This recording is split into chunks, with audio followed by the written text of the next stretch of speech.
यहाँ बोत्सवाना में एक बेबी एलिफेंट का जन्म हुआ है। बेशक ये लाचार है, पर इसकी किस्मत अच्छी है क्योंकि ये पूरे क्लैन की फीमेल लीडर यानी मैट्रियार्क का बेटा है। ऐसा पहली बार हो रहा है कि हमारे स्पेशल कैमरास सिर्फ चांद और तारों की रोशनी को इस्तेमाल करके रात में कलर में शूट कर सकेंगे, और इसलिए हमारी आंखों के सामने होंगे यहाँ के कई सीक्रेट्स और एक बिल्कुल नई दुनिया।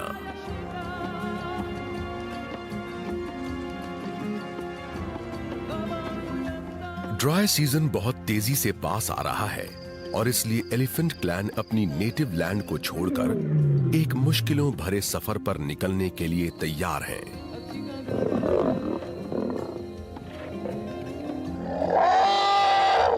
इन्हें बेहद खतरनाक रास्तों पर चलकर लगभग 500 किलोमीटर का फासला तय करना होगा। अगर इस नए जन्मे बच्चे और इसके भाई बहनों को जिंदा रखना है तो इन्हें पानी चाहिए होगा। कोई नहीं जानता है इनकी कहानी कैसे खत्म होगी, पर यह शुरू इस तरह हुई थी।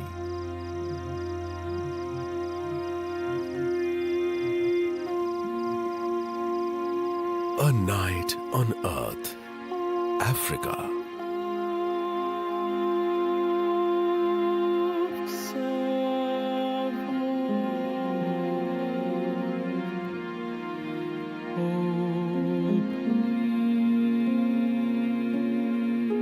ये एलिफेंट फैमिली विशाल अफ्रीकन सवाना में रहती है। ये दुनिया के सबसे बड़े विल्डरनेस में से एक है। दिन के वक्त भले ही ऐसा लगता हो कि यहां कुछ नहीं हो रहा,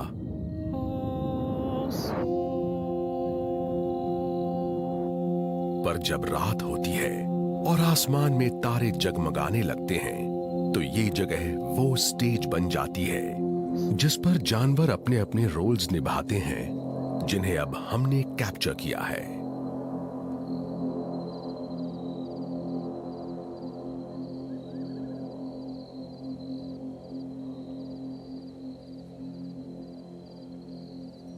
सवाना की वाइल्ड लाइफ का पहला सीन यहां से शुरू होता है।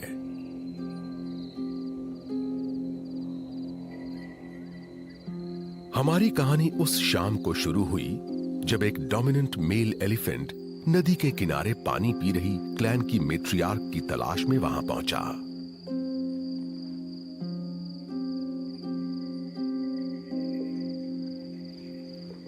वो अपने सबसे छोटे बच्चे को दूध पिला चुकी थी और उस मेल को एक्सेप्ट करने के लिए तैयार थी। वो खुद को इस ताकतवर मगर बहुत ही भोले भाले बीस्ट को सौंपना चाहती थी।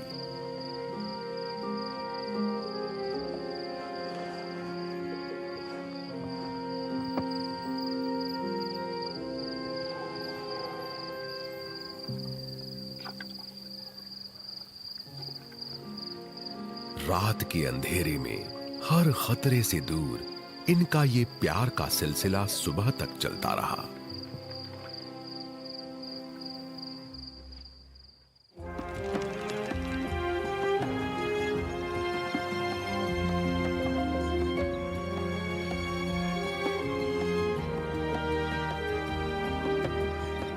कई महीने बीत चुके हैं और अब क्लैन की फीमेल्स वापस आ चुकी हैं। ये रेनी सीजन है, इसलिए प्लेन्स में पानी की कोई कमी नहीं और सवाना में हर तरफ हरियाली छाई हुई है।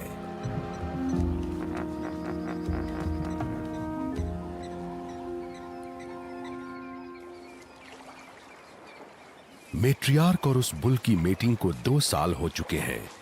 ये उन्हीं का बेबी है। ये मेल है, इस क्लैन का सबसे नया और छोटा मेंबर। इसकी मदर और ग्रुप की बाकी फीमेल्स को इसे प्रोटेक्ट और एजुकेट करना होगा। अगर ये ऐसा नहीं कर पाई तो ये जिंदा नहीं बचेगा।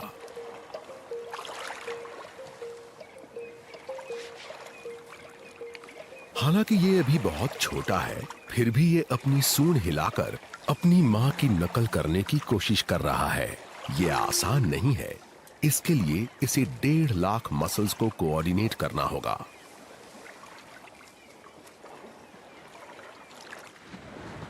ये ताकतवर मेल बेबी का फादर है। इसका वजन 6 टन से ज्यादा है और ये इस क्लैन का सबसे पावरफुल मेल है। ये यंग मेल्स इतने बड़े हैं कि अपनी मदर्स के साथ नहीं रह सकते और साथ ही ये इतने शरारती और जिद्दी हैं कि अपनी एक्सटेंडेड फैमिलीज के साथ रहने लायक नहीं है। तो इन सबकी आपस में दोस्ती हो जाती है और इस तरह यंग बैचलर्स का एक मौज मस्ती करता हुआ ग्रुप बन जाता है। पर जैसे ही बड़े मेल्स फैसला कर लेते हैं कि अब नहाने का टाइम खत्म हो चुका है, इन्हें उनकी बात माननी पड़ती है। इसी में उनकी भलाई होती है। बड़ों को फॉलो करने से बच्चों को ताकतवर मेल्स की प्रोटेक्शन मिल जाती है।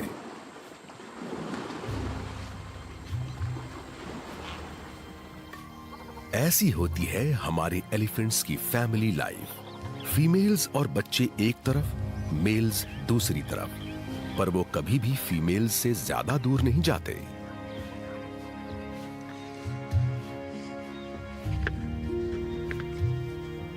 इन यंग मेल्स के साथ प्रॉब्लम ये है कि ये कभी लड़ना बंद नहीं करते। हालांकि ये लड़ाइयां सीरियस नहीं होती। ये इनका तरीका होता है ये जानने का कि ग्रुप में उनकी पोजीशन क्या है, और एक बार इन्हें अपने ग्रुप में अपनी पोजीशन का पता चल जाए, ये उसे जिंदगी भर नहीं भूलते। पर ये देर तक चलने वाली लड़ाइयां बेबी एलिफेंट्स के लिए बहुत खतरनाक साबित हो सकती है। इसीलिए मैट्रियार्क्स ने इन जिद्दी यंग एलिफेंट्स को क्लैन से बाहर निकाल दिया है। आखिरकार ये मेल्स इस ग्रुप को भी छोड़ देंगे और फिर किसी क्लैन की तलाश में अकेले भटकते रहेंगे। हमारा बेबी एलिफेंट अब 3 महीने का हो चुका है। ये बहुत जल्दी बढ़ रहा है क्योंकि ये रेनी सीजन है, यहाँ खाने और पानी की कोई कमी नहीं। इसकी माँ इस पर कड़ी नजर रखे हुए है और ये हर रोज कुछ नया सीखता है। इसके पास क्लैन की बाकी सभी फीमेल्स से ज्यादा एक्सपीरियंस है, इसलिए इसके बच्चे के सर्वाइव करने के चांसेस ज्यादा अच्छे हैं। अपनी मदर की नकल करते हुए ये कई तरह की घास को खाने से पहले टेस्ट करता है। इस तरह ये अच्छे और बुरे में फर्क जान लेता है। अभी इसे अपनी सूंड को एक एक्सपर्ट की तरह यूज करने में 4 साल लगेंगे। फिर ये उसे सूंघने, खाने, पीने, लड़ने और प्यार करने के लिए यूज करेगा। हमारे बेबी एलिफेंट की 3 बड़ी सिस्टर्स हैं। सबसे छोटी सिर्फ 2 साल की है। ये अपनी माँ का दूध पीना छोड़ चुकी है, पर उसकी माँ के पास जब सबसे छोटा वाला बेबी जाता है तो इसे अच्छा नहीं लगता। ये अपनी सभी सिस्टर्स के साथ खेलता है और उनसे लाइफ के बारे में बहुत कुछ सीखता है। ये भी कि फैमिली में इसका रैंक क्या है।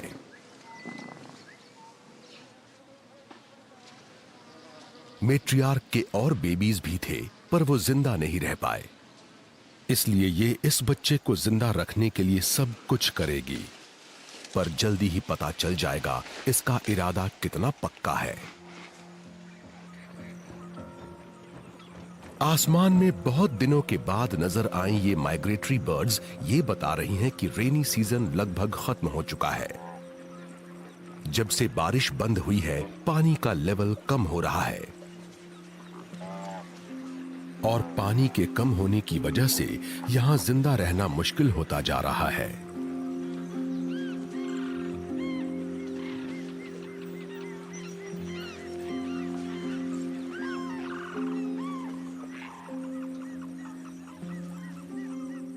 एलिफेंट्स के पास बर्ड्स को फॉलो करने और सवाना को छोड़ने के अलावा और कोई चारा नहीं है। ये एक बहुत लंबे और मुश्किल सफर की सिर्फ शुरुआत है और ये सफर इन्हें हर साल करना पड़ता है। इनकी ये मजबूरी इन्हें एक वाटर होल से दूसरे वाटर होल तक 450 किलोमीटर की दूरी तय करवाएगी। अगले 4 महीनों तक ये उन रास्तों पर चलते रहेंगे जो मैट्रियार्क को बचपन से याद हैं।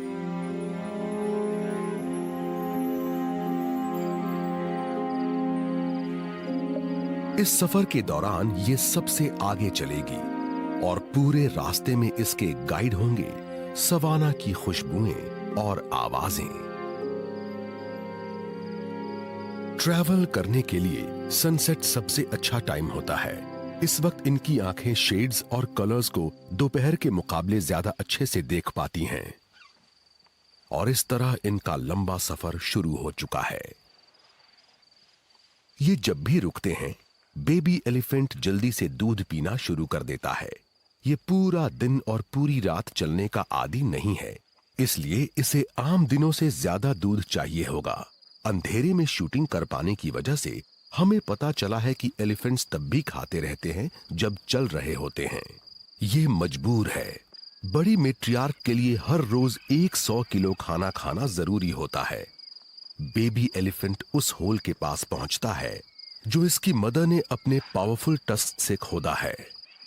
ये पहली बार मडी वाटर को टेस्ट करता है। इसमें वो सारे मिनरल्स हैं जो सरवाइव करने में इसकी हेल्प करेंगे। अरे, ये कौन है? 3 महीने का हमारा बेबी एलिफेंट सब कुछ जान लेना चाहता है, पर इसे इस बात का अंदाजा नहीं कि ग्रुप की सेफ्टी से बाहर जाना कितना खतरनाक हो सकता है।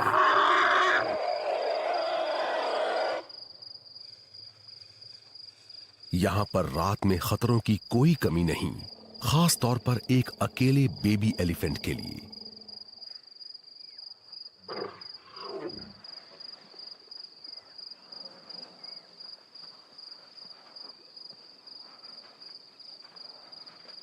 मां को चिंता हो रही है।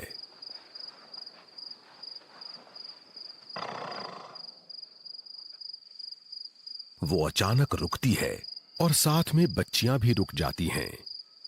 इन्हें थोड़ा डर लग रहा है। ये अब पूरी तरह से अलर्ट हैं। ये हर साउंड को सुनने की कोशिश कर रही हैं, लेकिन कानों से नहीं, बल्कि अपने पैरों से। ये अपने बड़े सोल्स से जमीन की वाइब्रेशंस को डिटेक्ट करती हैं। मेट्रियार्क को फील हो रहा है यहां आसपास कुछ लायंस हैं।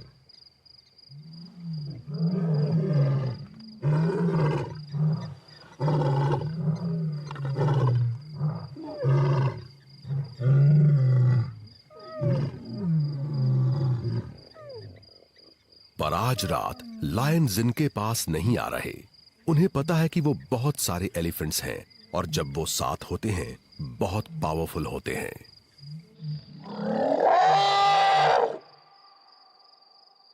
अब बेबी एलिफेंट थोड़ी मौज मस्ती कर सकता है।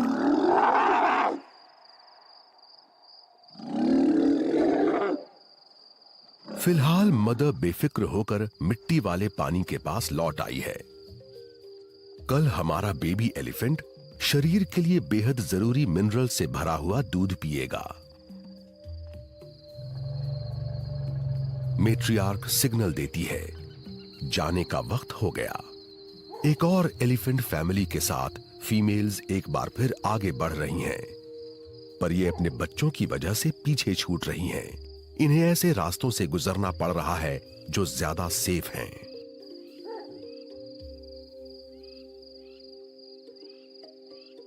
मेल्स के साथ इस तरह की कोई मजबूरी नहीं है। उन छोटे मैमल्स के लिए जो यहां रहते हैं, ड्राई सीजन बदलाव का वक्त होता है, जब उनकी दुनिया धूल में बदल जाती है। जल्दी ही बाहर की दुनिया एक भट्ठी बन जाएगी और सिर्फ वो ही जिंदा रह पाएंगे जो गहरे बिलों में रहते हैं।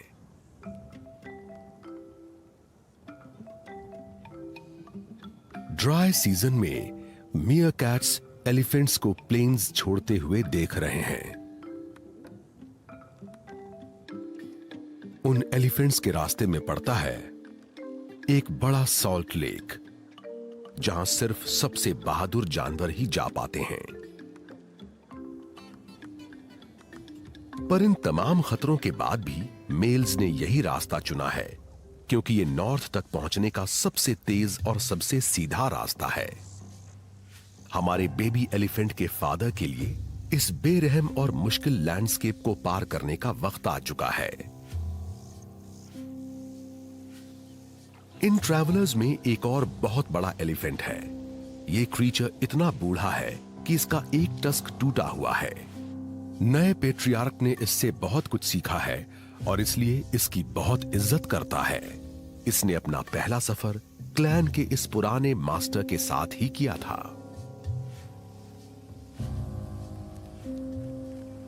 यहां पर भी कुछ छुपे हुए क्रीचर्स हैं। ये दिखने में भले ही छोटे हैं, पर इस कहानी में इनका रोल किसी से कम इंपॉर्टेंट नहीं है। जायंट एलिफेंट्स का जाना इनके लिए अपना स्टोर रूम भरने का एक सिग्नल होता है, क्योंकि उनकी बड़ी ड्रॉपिंग्स के अलावा इन छोटे इंसेक्ट्स के पास खाने के लिए कुछ नहीं होगा। डंग बीटल सन की पोजीशन यूज करके एलिफेंट ड्रॉपिंग के एक टुकड़े को सीधी लाइन में रोल करता हुआ आगे बढ़ता है। मेल एलिफेंट्स सनसेट होते ही चलना शुरू कर देते हैं। ये 24 घंटों में 80 किलोमीटर तक कवर कर सकते हैं, तो इनके पास तारों की रोशनी के नीचे सॉल्ट लेक को क्रॉस करने के लिए पूरी रात है।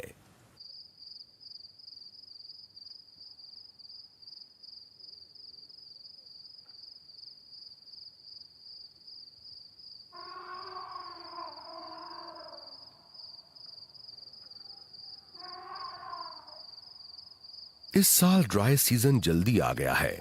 बेबी एलिफेंट की फैमिली आखिरकार एक लंबा फासला तय करने के बाद रुकी है। जिस वक्त उसका बेबी दूध पी रहा है, मैट्रियार्क आगे के ऑप्शंस के बारे में सोचती है।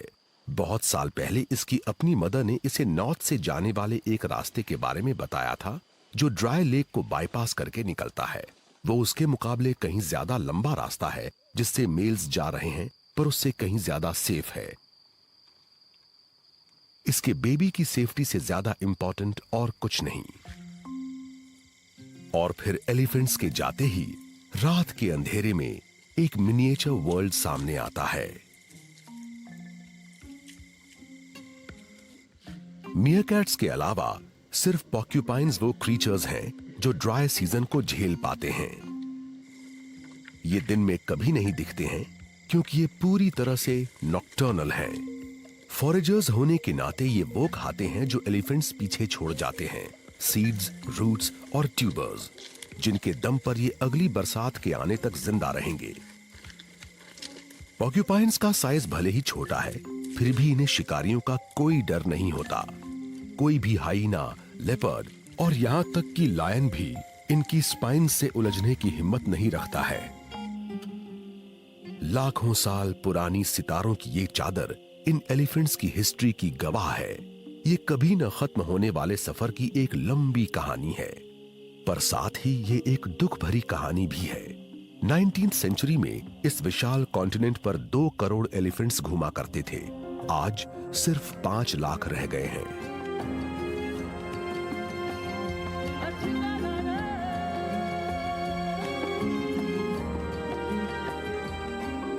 सुबह होने पर सब मेल्स एक ही डायरेक्शन में आगे बढ़ रहे हैं। इनका मकसद उस आखिरी वाटर होल तक पहुंचना है जो पीछे छूट चुके सॉल्ट लेक और आगे नॉर्थ में आने वाली उस जमीन के बीच है जहां इन्हें पहुंचना है। जब तक ये पेट्रियार्क और बाकी यंग एलिफेंट्स उस स्पॉट पर पहुंचे, दोपहर की 45 डिग्रीज की गर्मी इनका चलना मुश्किल कर रही है। बाकी फैमिलीज भी आने लगी हैं, पर हमारे बेबी एलिफेंट का क्लैन नहीं है इनमें। ये अच्छी खबर नहीं है। इस पूल में पानी एक स्ट्रीम के जरिए पहुंचता है, पर आज उस स्प्रिंग में पानी नहीं है और इसलिए ये पूल ऐसे कीचड़ से भरा है जो पीने लायक नहीं है।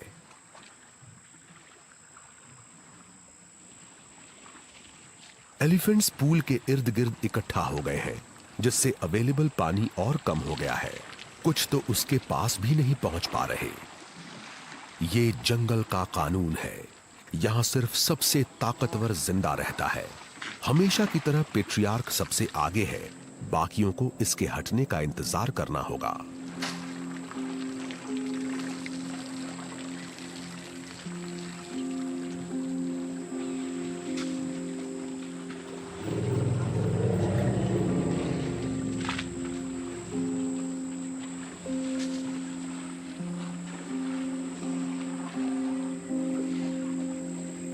कभी बहुत पहले अफ्रीका का यह हिस्सा एक छोटा सा स्वर्ग था।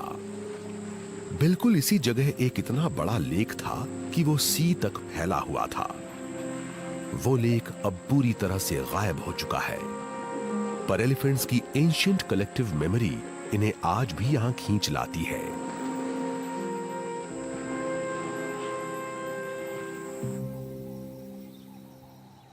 पानी के बिना 3 दिनों से ज्यादा जिंदा नहीं रह सकता। हमारी मेट्रियार्क, जिस पर इस पूरी फैमिली की जिम्मेदारी है, इसने सफर शुरू होने के बाद 2 दिनों से पानी नहीं पिया है।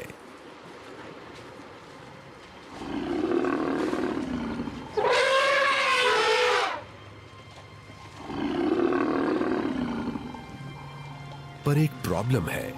फिलहाल उस स्प्रिंग पर बड़े और मतलबी मेल्स का कब्जा है। इसे और इसकी डॉटर्स को तब तक इंतजार करना होगा जब तक वो मेल्स पेट भर पानी पीकर चले नहीं जाएंगे।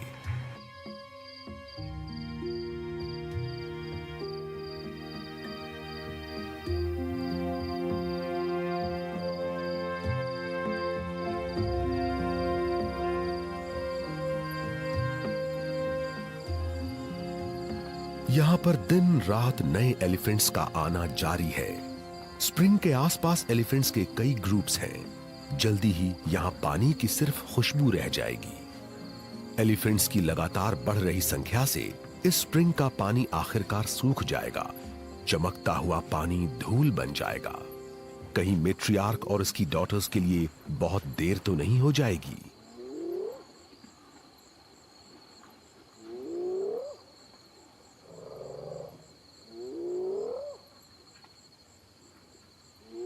एक अकेला हाइना पहले ही एलिफेंट्स के इस लूज सर्कल में घुस चुका है। यह शरारती बेबी एलिफेंट अभी इतना बड़ा नहीं है कि समझ सके कि कुछ जानवर बहुत खतरनाक हो सकते हैं। हाइनास को यह बात पता है और जब ये हमला करते हैं तो अक्सर बहुत देर हो चुकी होती है।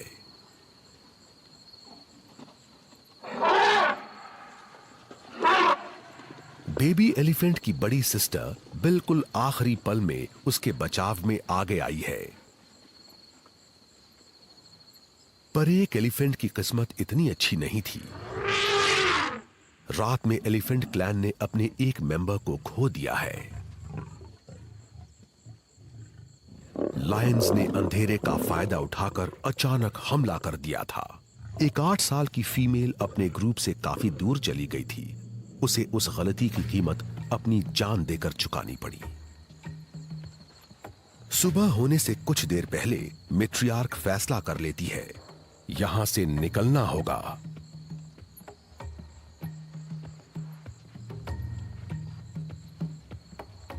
यहां रुकने का कोई फायदा नहीं होगा। इसने फैसला कर लिया है कि ये सब कहीं और जाकर अपनी किस्मत आजमाएंगे। यह फैसला मुश्किल है मगर सही है, क्योंकि हो सकता है कल तक बहुत देर हो जाए। कई रातें चलने के बाद अब आखिर ग्रासलैंड्स नजर आने लगी हैं। ये एलिफेंट्स, मेल्स हो या फीमेल्स, सभी अपने अपने रास्ते पर चलकर 100 किलोमीटर से ज्यादा डिस्टेंस तय कर चुके हैं। सवाना के आगे ये एक रिवर की डायरेक्शन में जा रहे हैं। एक रिवर जिसकी लोकेशन इन्हें पहले से पता है। सवाना घास चरने वाले जानवरों के लिए बहुत अच्छा इलाका है और यही वजह है कि यहां लायंस भी होते हैं। मेल एलिफेंट्स सबसे पहले पहुंचते हैं और जंगल की बाउंड्री पर रुकते हैं। इन्हें लायंस की कोई फिक्र नहीं है। पेट्रियार्क और बाकी एलिफेंट्स उनको इग्नोर करते हुए आगे बढ़ते हैं।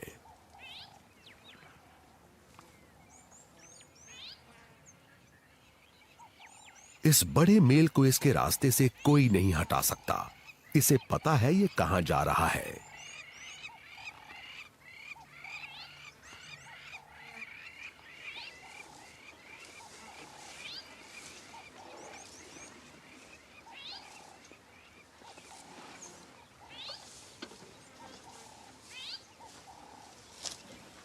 ये हर साल मिलने वाला साथी कहीं नहीं गया है। ये पेड़ है, कहीं नहीं जा सकता। इसे अच्छी तरह याद है कि यहां फ्रूट्स और सीड्स से भरा हुआ अकेशिया है। पर अब इसे यह सोचना है कि पेड़ को नुकसान पहुंचाए बिना ऊंची टहनियों से खाना कैसे लिया जाए।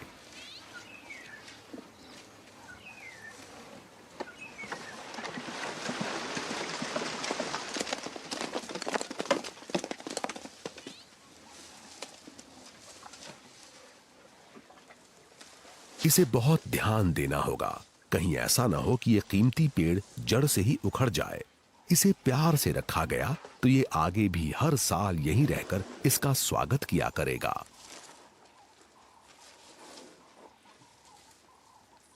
इसके पुराने मास्टर का टस्क भी कई साल पहले ऐसे ही टूटा था।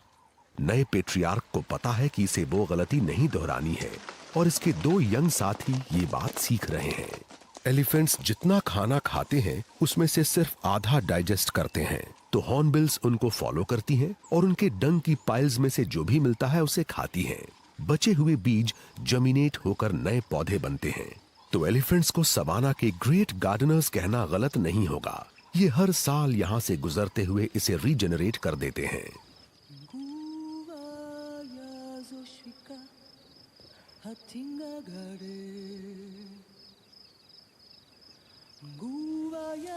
अगली सुबह हमारा बेबी एलिफेंट झाड़ियों में लुका छुपी खेल रहा है। ये खेल सकता है क्योंकि इसकी फैमिली आखिरकार पहुंच चुकी है, पर क्योंकि अकेशिया पर मेल्स का कब्जा है, मैट्रियार्क को न्यूट्रिएंट से भरपूर जंगली घास खाकर ही गुजारा करना पड़ रहा है। इसमें मौजूद मॉइस्चर इसकी प्यास भी बुझाता है, पर एक चीज है जो अब भी इसे परेशान कर रही है। यहाँ कुछ दूरी पर लायंस हैं। ये अपने पैरों के सोल से उनकी मूवमेंट को फील कर सकती है और यहां तक कि गिन भी सकती है कि वो कितने हैं। जी हां, एलिफेंट्स को गिनना आता है। पर इन लायंस के हंटिंग स्किल्स इस मैट्रियार्क के सामने बेकार हैं। इसे पहले ही पता है वो सब कहां छुपे हुए हैं। वो अपने बेबी को अपने पास ले आती है। जब तक ये बेबी इसके पास रहेगा, लायन उस पर हमला करने की हिम्मत नहीं करेंगे।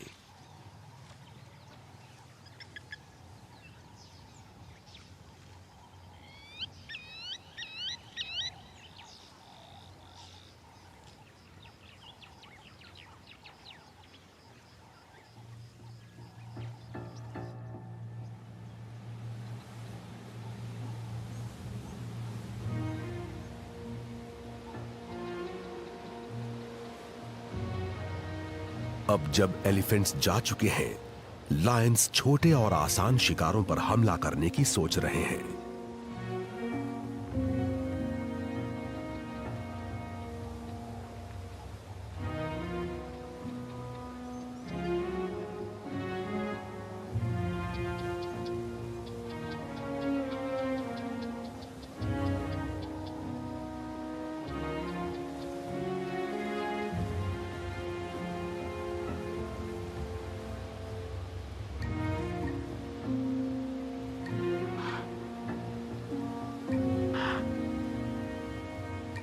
पर गजेल्स और एंटीलोप्स हमेशा अलर्ट रहते हैं और अगर वो लायन को देख लें तो उन्हें पकड़ना लगभग नामुमकिन होता है। रूल बहुत सिंपल है, कोशिश तभी करो अगर पकड़ सको।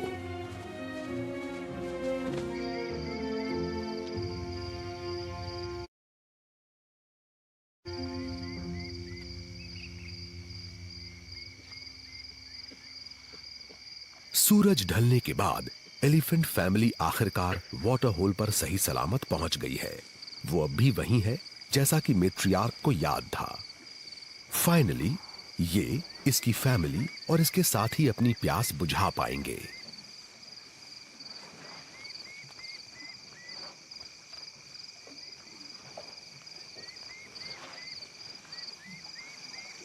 और वो भी बिल्कुल सही समय पर, क्योंकि ये मैट्रियार्क और इसकी डॉटर्स पानी के बिना एक भी दिन और जिंदा नहीं रह पाती। एलिफेंट्स बहुत धीरे मूव करते हैं। यहाँ का पानी बहुत साफ है और ये नहीं चाहते कि मिट्टी इसे गंदा कर दे।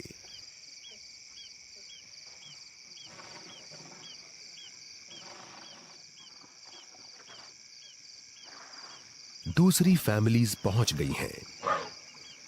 ये मैट्रियार्क्स लो फ्रीक्वेंसी की आवाजों से एक दूसरे से कम्युनिकेट करती हैं। एक स्पेशल लैंग्वेज से ये दूसरे को पहचानती हैं, ग्रीट करती हैं। इन आवाजों को हम इंसान नहीं सुन सकते। रात खत्म होने पर ये पेड़ों से ढके सवाना को छोड़ देंगी और नदी की तरफ चल पड़ेंगी। वो नदी इतनी बड़ी है कि इन्हें उसे तैर कर पार करना होगा।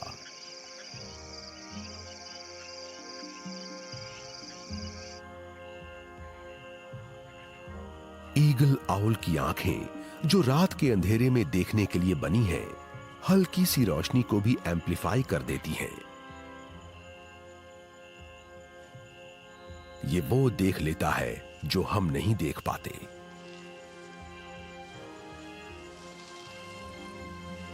मैट्रियार्क रात की ठंडक और खामोशी का मजा ले रही है। इसने अपनी स्पीड कम कर ली है ताकि इसका बेबी इसके साथ चल सके।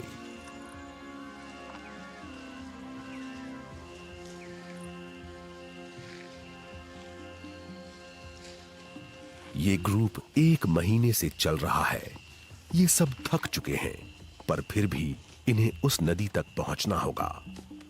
हालांकि अभी तक इन्होंने अपने सफर का आधा डिस्टेंस ही तय किया है।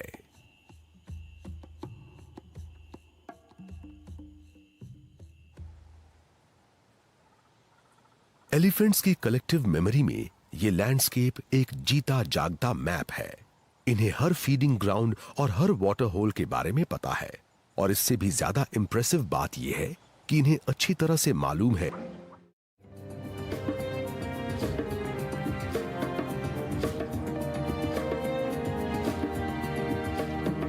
आखिरकार वो ग्रेट चोबे रिवर पर पहुंचते हैं। इनकी जर्नी के हाफ वे पॉइंट पर सिर्फ यही एक रिवर है जिसमें ड्राई सीजन के बीच में भी पानी है।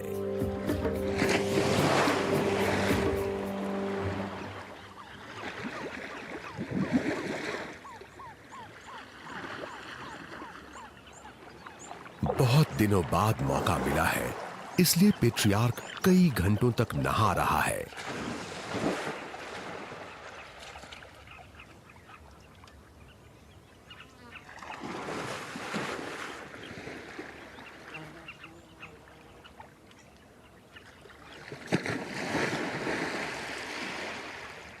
दुनिया के इस सबसे बड़े और भारी लैंड मैमल के लिए एक लंबे सफर के बाद ये अपने शरीर से सारी धूल और मिट्टी धोने का बहुत ही अच्छा मौका है।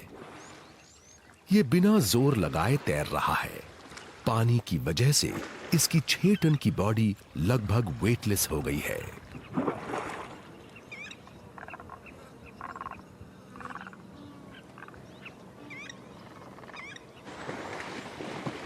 वो यंग मेल्स जिन्होंने इसे यहां तक फॉलो किया है, कई हफ्तों बाद नहाने के लिए रिवर की तरफ दौड़ रहे हैं।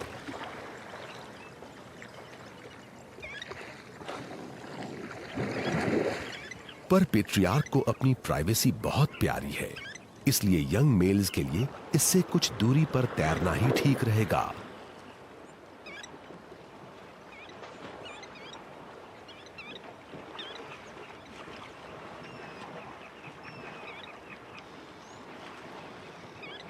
पर यह मजा ज्यादा देर तक नहीं चलेगा। शायद आपको विश्वास नहीं होगा, पर यह विशाल नदी जल्दी ही बिल्कुल सूख जाएगी।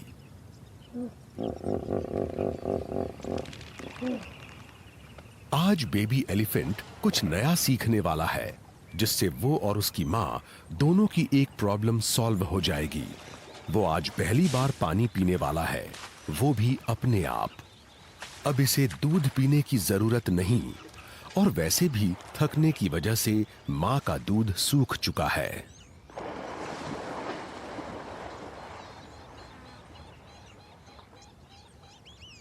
तो हालांकि फिलहाल इस नदी के किनारों पर हरियाली और जीवन है, पानी के सूखते ही ये सब खत्म हो जाएगा।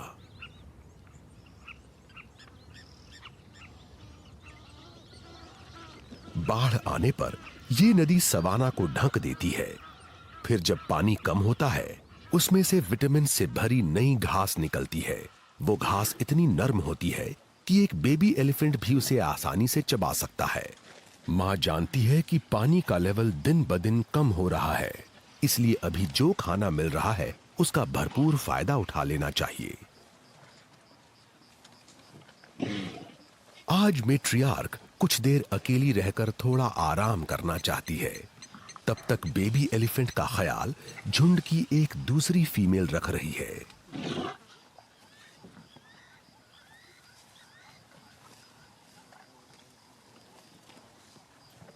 ये एक बार फिर उससे मिलती जुलती जगह पर है, जहां सिर्फ 6 महीने पहले इसका जन्म हुआ था। ये इसे हमेशा याद रखेगा। पर इसने अभी सीखना बस शुरू ही किया है। इसकी मदर जानती है कि ये एलिफेंट्स जहां भी जाते हैं अपनी बड़ी जरूरतों की वजह से वहां के सारे रिसोर्सेज को यूज कर लेते हैं। कुछ ही दिनों में सब कुछ बर्बाद हो जाता है।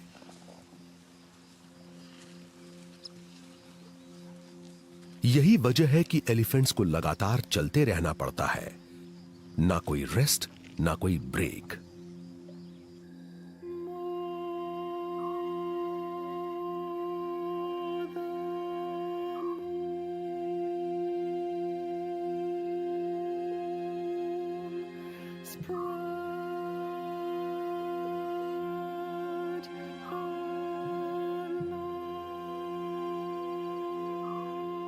इनमें ये ताकत कहां से आती है कि ये हर एक पैराडाइज को पीछे छोड़कर पानी और घास की तलाश में आगे बढ़ते रहते हैं। ये शिकारियों से बचने के लिए हर बार सबसे सेफ रास्ते कैसे ढूंढ लेते हैं, इसके लिए हौसला चाहिए होता है। एलिफेंट्स में बहुत ज्यादा हौसला और समझदारी होती है और इनके लिए ये जरूरी है। आज रात एलिफेंट्स गुस्से में हैं। लंबी घास में इनके पैरों के आसपास कुछ अजीब से क्रीचर्स घूम रहे हैं। ये क्रीचर्स उनकी डंग की तरफ अट्रैक्ट होते हैं। बैट-ईयर्ड फॉक्सेस उन इंसेक्ट्स को खाते हैं जो एलिफेंट ड्रॉपिंग्स में रहते हैं। ये हर रात एक ड्रॉपिंग से दूसरी ड्रॉपिंग तक जाते हैं। हर ड्रॉपिंग में इनका खाना छिपा है और कोई नहीं चाहता कि उसके हिस्से का क्रंची इंसेक्ट किसी और के मुंह में जाए।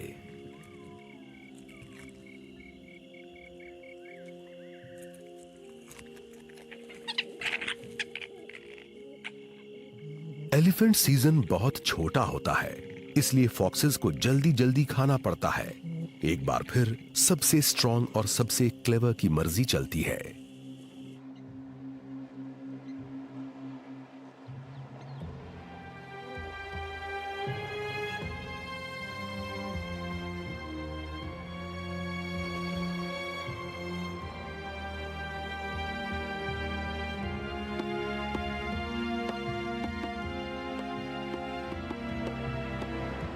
अपनी जर्नी के इस पॉइंट पर हमारी एलिफेंट फैमिली बोटेटी रिवर के इस स्वर्ग को छोड़ देती है। आराम मिल चुका है, ताकत वापस आ चुकी है। ये एक लंबा सफर होगा जिसमें कई रुकावटें आएंगी, कई अच्छी बुरी घटनाएं घटेंगी।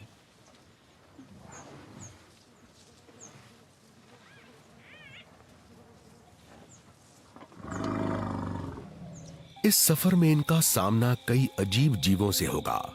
ऐसे क्रीचर्स जो दिन में कभी नहीं दिखते हैं क्योंकि वो सिर्फ रात में निकलते हैं। ये स्केली एंटीटर, ये पैंगोलिन दुनिया का अकेला मैमल है जिसके स्केल्स होते हैं। इसे भी एलिफेंट्स की तरह दुनिया की सबसे ज्यादा एंडेंजर्ड स्पीशीज की लिस्ट में रखा गया है।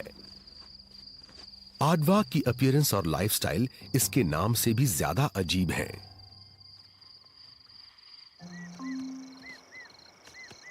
कीचड़ में खेलते और रोल करते हुए यंग एलिफेंट्स में ऐसी दोस्ती हो जाती है जो जिंदगी भर नहीं टूटती।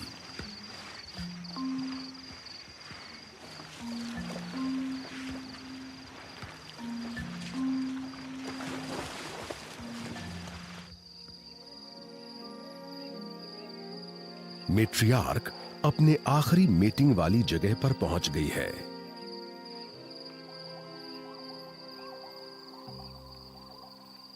एक रात इन्हें अपने पुराने रास्ते पर एक गांव नजर आता है। एलिफेंट्स को फैसला करना होगा, या तो ऐसे निकलें कि जैसे वो गांव वहां है ही नहीं, या फिर कोई नया रास्ता ढूंढ लें।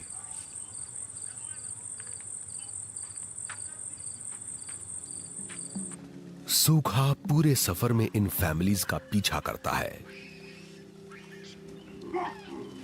यंगस्टर्स हो या अडल्ट्स, सभी को हिम्मत से काम लेना पड़ता है। मेट्रियार्क की समझदारी और तेज याददाश्त इसके बहुत काम आती है।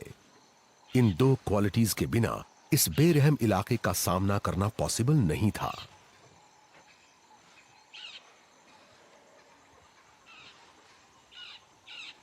धीरे धीरे वाटर होल्स गायब होते जा रहे हैं और पानी के लिए कंपटीशन बढ़ता जा रहा है। ये खतरनाक ट्रैप्स बन जाते हैं जहां लायंस और हाइनाज शिकार करने की ताक में रहते हैं।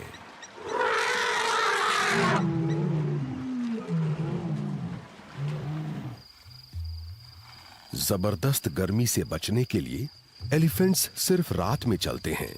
दिन के वक्त जहां पर भी शेड मिल जाए वहां आराम करते हैं।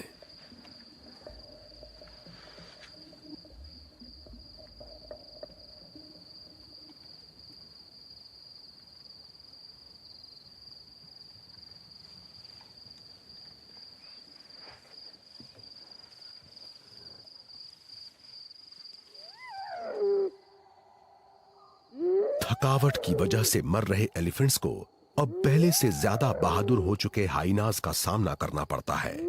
कभी डर कर यहां वहां भागने वाले ये हाइनाज अब कमजोर हो चुके एलिफेंट्स के पास आने से बिल्कुल नहीं झिझकते।